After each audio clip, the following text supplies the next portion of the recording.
Subscribe करें हमारे YouTube channel देवी प्रतिभा जी को और श्रवण करें भागवत कथा की महिमा का। साथ ही बेल आइकन को दबाना ना भूलें। अब जैसे मटका को टांग दिया, भगवान अपने ग्रुप को लेकर के, अपने साथियों को लेकर के आए। जल्दी जल्दी जल्दी घुसे और जैसे अंदर घुसे, गोपी बाहर खड़ी थी दूसरे कमरा में, और उसने इस बार बहुत पक्का वाला प्लान बनाया था। वो उसके साथ में घंटी भी टांग दिया, घंटी। अब जैसे भगवान आए, मटका ढूंढने लगे, मिल ही नहीं रहा।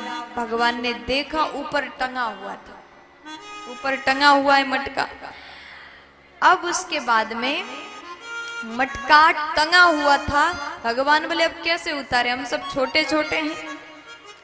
तो भगवान ने कहा सखाओं से, तुम ऐसा करो, यहाँ पर तुम बैठो, एक के ऊपर दूसरे, दूसरे के ऊपर तीसरे, तीसरे के ऊपर चौथे, चौथे के ऊपर, ऐसे सब एक के ऊपर एक करके लंबा सा लाइन जैसा बनाया।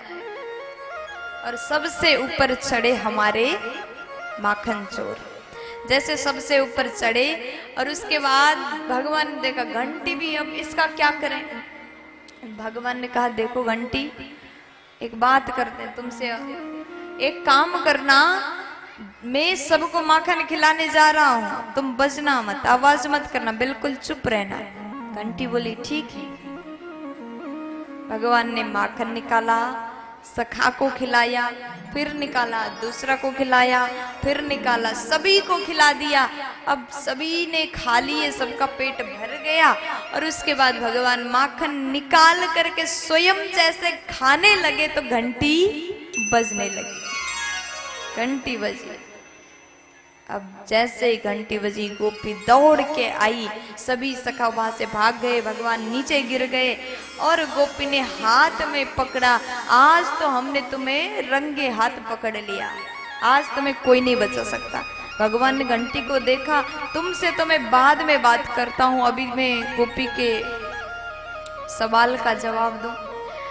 तो भगवान को गोपी कहती आज माखन चोरी किया। भगवान बोले नहीं नहीं, मैं तो बस देख रहा था कैसा माखन है, चोरी नहीं किया।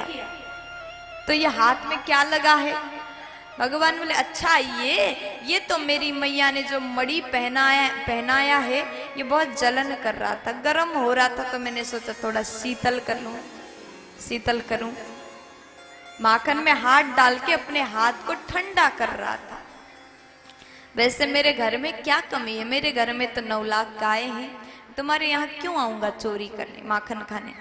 अब गोपी कहती है आज तो तुम्हें मैया के पास में लेकर के जाऊंगी, आज तुम्हें कोई नहीं बचा सकता। हाथ पकड़ा, खींचते हुए ले गई। जैसे खींचते हुए ले गई तो भगवान ने क्या किया, भगवान के हाथ में बहुत जोर से दर्द हो रहा, हाथी लाल हो गया।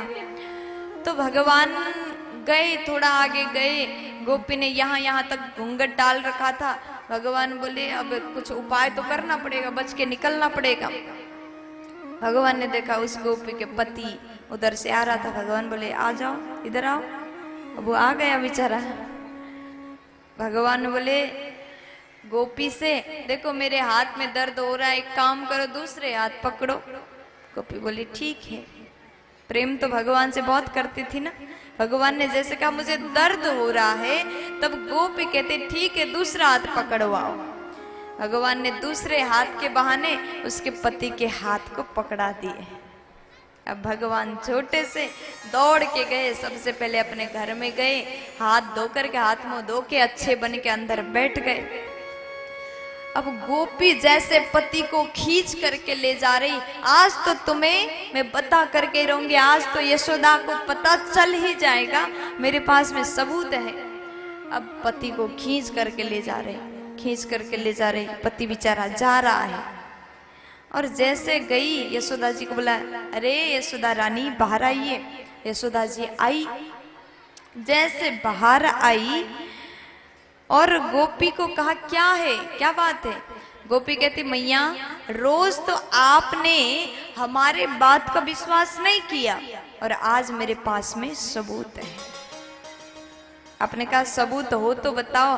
मैं सबूत लेके आई हूं। देखो तुम्हारे लाला के हाथ में माखन ही माखन लगा है, उसके मुंह पे भी माखन लगा है। ये मेरे पास में सबूत है। विश्वास करो, आपका बेटा है ना, ये चोरी करता है, हमारे घर में रोज रोज चुराता है, माखन चुराता है। मैया बोले गोपी एक बात बता, तू मेरे कान्हा को लेकर के आई है? गोपी बोली आपको दिखाई नहीं दे रहा है? तब मैया बोली एक बार अपना घूंघट उठा करके स्वयं देख लो। अब गोपी ने जैसे घूंघट उठा करके देखा तो उसी का पति खड़ा था। जैसे पति को देखा उसको इतनी शर्म आई, इतनी शर्म आई, मुंह घूंघट से ढाक के जल्दी जल्दी वहां से भाग गई। अब थोड़ी देर बाद भगवान अंदर से आए। मैया कौन आया था? तो हमारे कन्हैया इस प्रकार सभी के साथ में बड़े प्रेम से लीला करते हैं, माखन चोरी लीला कर रहे हैं।